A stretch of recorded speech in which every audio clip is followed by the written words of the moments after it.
大家好，我是 Jenny。今天我想给大家讲一段颠覆我认知的属灵战争。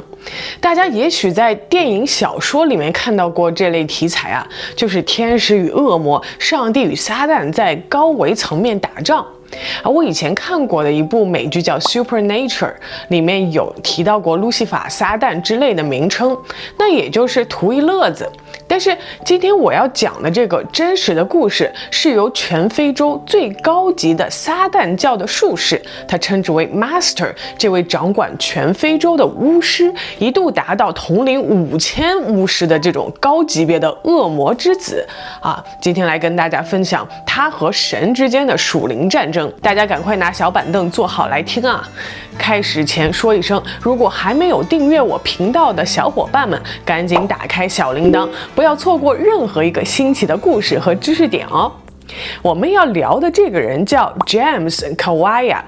詹姆斯·卡瓦利亚，他的故事其实在他出生前就开始了。他的母亲出生在乌干达一个显赫的酋长家族，是唯一的一个女儿。但是当时他的处境非常艰难，父亲去世了，亲戚们就像秃鹫一样，一直盯着他们家的家产。为了寻求庇护呢，他嫁给了一位留过学、英俊儒雅的年轻工程师迈克尔。这本该是一个英雄救美的开始啊，但是迈克尔背负着家族延续香火的巨大压力，他娶詹姆斯母亲的唯一目的就是生儿子。结果呢，生了一个女儿，再生一个女儿，第3个又是女儿，第4个又是女儿，第5个还是女儿，第6个，整整生了6个女儿。在当地的整个部落来看啊，没生儿子就等于没生孩子。那詹姆斯的母亲被婆家羞辱，丈夫甚至在她生第5个女儿的时候，把她丢在医院，整整10天不管，只留下一个刻薄的小姑子守在卧室里呢，要把她赶出家门。绝望到极点的母亲开始走上了一条不归路。他卖掉了所有继承的家产，跑遍了乌干达乃至国外的各种祭坛。最终他被指引到了坦桑尼亚北部一个叫明奇罗的原始森林里，去见一个传说中能帮人求子的人鱼之母。这位母亲必须脱光衣服，在那片阴森的森林里像野兽一样生活7天7夜，不准见人，只能吃野果和奇怪的树叶，完成所谓的洁净化仪式。7天后，他又见到了那位女巫，一个住在森林深处、胸部中间只有一个乳房的诡异老妇人。这位老妇人看了他一眼，说帮不了他，打发他走。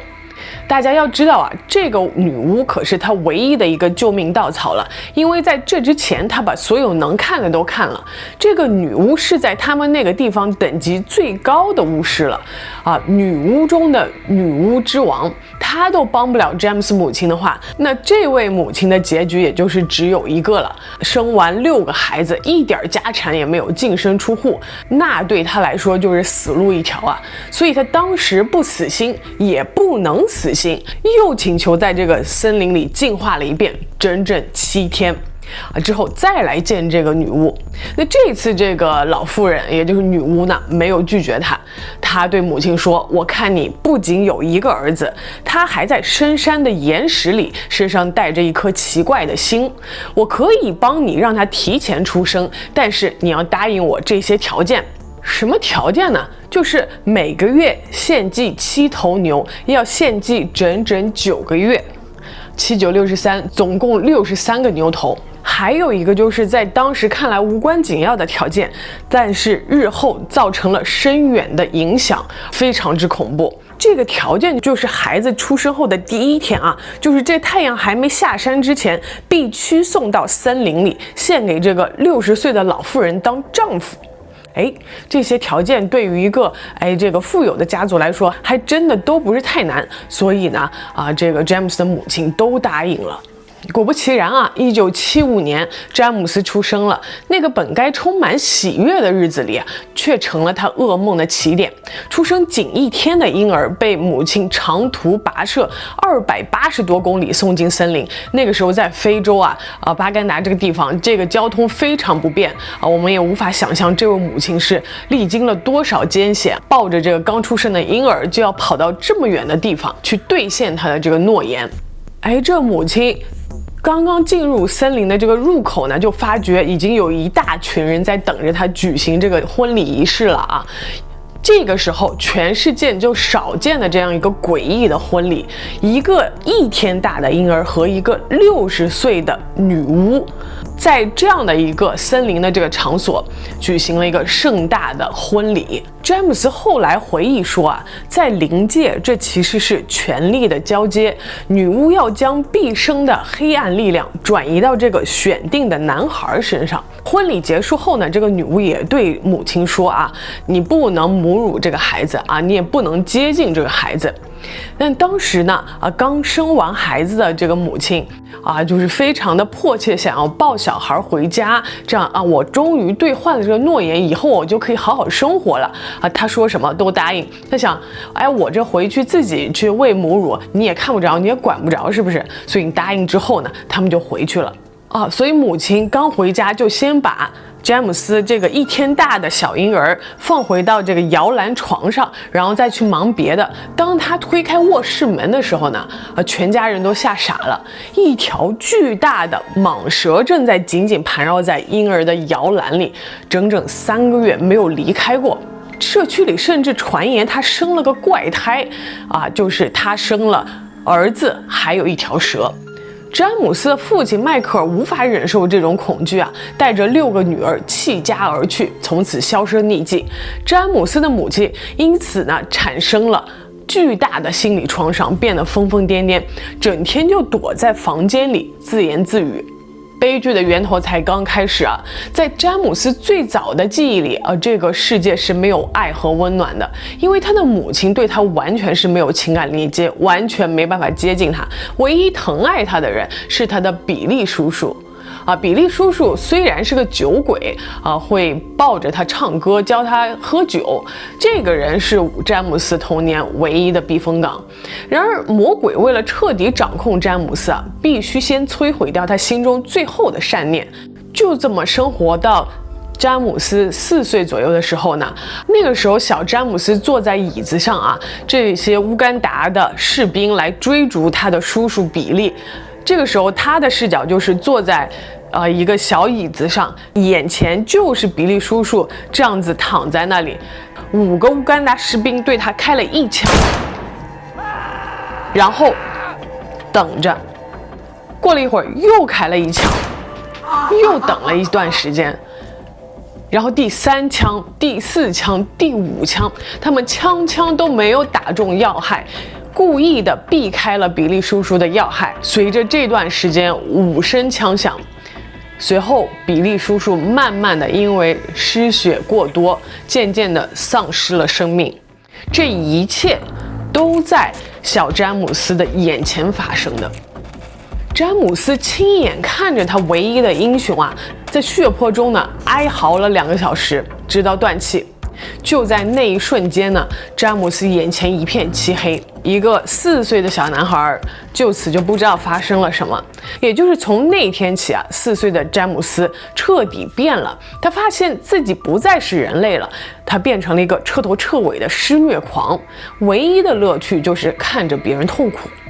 那些黑暗势力的代理人随即找上门来，对他的母亲说：“你弟弟死是因为我们要这个男孩，现在你必须正式把他交给我们。”于是4岁的詹姆斯被送往了乌干达一个秘密地下总部，叫西萨米伦贝的一个山洞。在那里呢，他度过了人生中最恐怖的3天，3天3夜。山洞的墙壁上层层叠叠堆满了被风干的历代大术士的尸体，没有任何食物和水。在这种极度寒冷和黑暗的空间里，詹姆斯5次见到了路西法本人。恶魔伪装成慈爱温柔的样子诱导詹姆斯立下契约。恶魔拿走詹姆斯的心，詹姆斯换上恶魔的心。仪式结束时，那条象征着撒旦权势的巨蟒在那阴森的山洞里物理性的钻进了詹姆斯的身体。从那之后呢，这条巨蟒和詹姆斯是形影不离，它也可以控制他的身体，通过他的眼睛释放诅咒，但也让他承受了长达24年的剧痛。这条蛇在他体内移动，像寄生虫一样吸食他的血液，他常年贫血，不得不借由酒精来麻痹自己，因为实在是太疼了，不喝酒这个疼就忍受不过去了。3天之后，走出山洞的詹姆斯不再是一个瑟瑟发抖的小男孩，而是被成千上万的术士顶礼膜拜的神。他4岁就被立为巫师，7岁就成了乌干达南部和坦桑尼亚北部的领地首领，管理着超过7000名女巫和术士。他的第一个任务是什么呢？是摧毁前任领地首领建立的所有祭坛，杀掉所有的祭司。詹姆斯说，在黑暗王国里，这个叫适者生存。他作为一个7岁的小孩，没有任何的同理心没有眼泪。他通过梦境和灵异攻击，在90天内建立了一个由210个祭坛组成的庞大控制网，以此控制当地的商业、政治和教会。这个朝代更替长达了2年，虽然听起来很长，对他们这个改朝换代来说，其实2年是一个很短的时间。大家可能会问这个7岁的孩子能干什么？他当时就有一些非常强力的力量。有一次在幼儿园呢，一位老师对他大吼大叫，詹姆斯紧紧盯着那个老师看，那个老师瞬间失明。还有一次，他在校外看了一眼路人，对方就直接倒地抽搐身亡。这些力量完全超出了他的意志控制，就是他体内的那条蛇在宣示主权。还有离谱的是即使詹姆斯经常旷课，但他每次考试都能拿第一，因为在灵界他可以进行星际投射，瞬间移动到任何地方窃取信息。那些所谓的社会名流、大商人和明星为了名利，不惜排队来到这个婴儿术士面前，甚至按照要求赤裸着跪在他面前请求这个黑暗力量。詹姆斯就在这个极其污秽的环境中长大。撒旦通过这些仪式彻底粉碎了一个孩子的羞耻感和人格尊严。他事后说，他24年从来没有哭过，也从来没有体会到爱。想想这样的一个人生也是非常的恐怖。詹姆斯的母亲虽然时有疯癫但是他一直希望他这儿子回来所以他听信了一个建议，带着詹姆斯去求助那个曾为婴儿时期的詹姆斯主持阴间婚礼的主教就是那个同样的教会这个主教表面上说是可以帮忙把詹姆斯送进神学院读书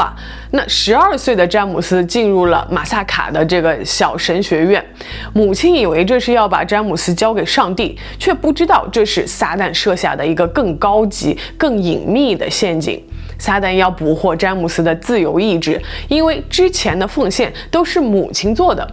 恶魔这个时候需要詹姆斯自己点头，才能彻底粉碎他体内的星光。神学院的那些神职人员对圣经毫无兴趣，他们每天晚上拿着录音笔和笔记，围着詹姆斯，疯狂记录他口中关于灵界和邪术的信息。13岁那年，詹姆斯被选派到欧洲，在上飞机的头天晚上呢，他做了一个至今想起来都非常毛骨悚然的梦。一个无法形容的强大灵体强行在他的头上戴了一顶火焰头盔，这火一直在烧，却不烧掉他的头发，而是为了锁死他的思维，让他成为全球黑暗系里的一个接收器。在意大利和马耳他，詹姆斯接触到了非洲原始巫术完全无法企及的高精尖邪术系统。他加入了一个包含黑耶协会、马耳他骑士团内在的5大秘密社团。在这里，他不再是粗糙的巫医，而是要被培养成统治世界的监护大师。詹姆斯还揭露了圣城背后的双面人生。他曾经被带到圣彼得大教堂地下的古墓中，在那个层层叠叠古代遗骸深处，他亲眼看见那些白天受人敬仰的主教脱掉华丽的长袍，换上黑色的兜帽，把十字架倒过来挂，在骷髅碑里饮血。他们用这种仪式亵渎上帝，向深渊献祭。为了彻底抹除詹姆斯最后的一点人格，他们将13岁的他送进了罗马的一家精神病院，在那里遭受了长达5年的非人的性虐待和药物摧残。目的是什么是把他的灵魂彻底粉碎。因为这些教主在审问他，在问他问题的时候，他们发觉他的内心深处还有一块未被开启的封印，也就是他们无法触及到的地方。为了触及到这一块内心最深处的一个东西，他们用尽了各种办法，精神肉体上的这种折磨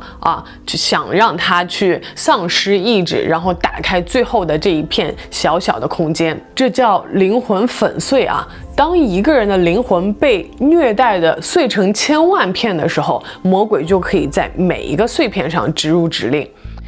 在那儿，詹姆斯结识了他的朋友费利克斯。费利克斯是一个完美的生物机器人，因为灵魂完全被粉碎了，他没有记忆，没有情感，晚上不在床上，而是住在棺材里。后来呢，费利克斯因为无法承受这种折磨，而在詹姆斯面前割喉自杀。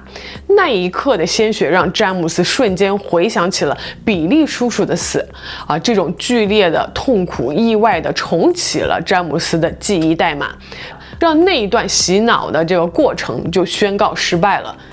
但是那些使徒意识到詹姆斯的灵魂中有一部分被一个更强大的力量封印了，他们无法彻底攻破，于是他们决定改变策略，先把他送回乌干达。詹姆斯的童年和少年时期是在血腥、诡异和极度破碎中度过的。他被母亲卖掉，被恶魔附身，被所谓的圣职人员性侵。就在他觉得自己已经彻底沦为地狱的工具时，命运却发生了一个巨大的转折。回到乌干达的他是如何从一个统治领地的恶魔变成一个在耶稣基督怀里嚎啕大哭的孩子。感谢大家的收看，我是 Jenny， 我们下一期继续揭晓詹姆斯的人生路程。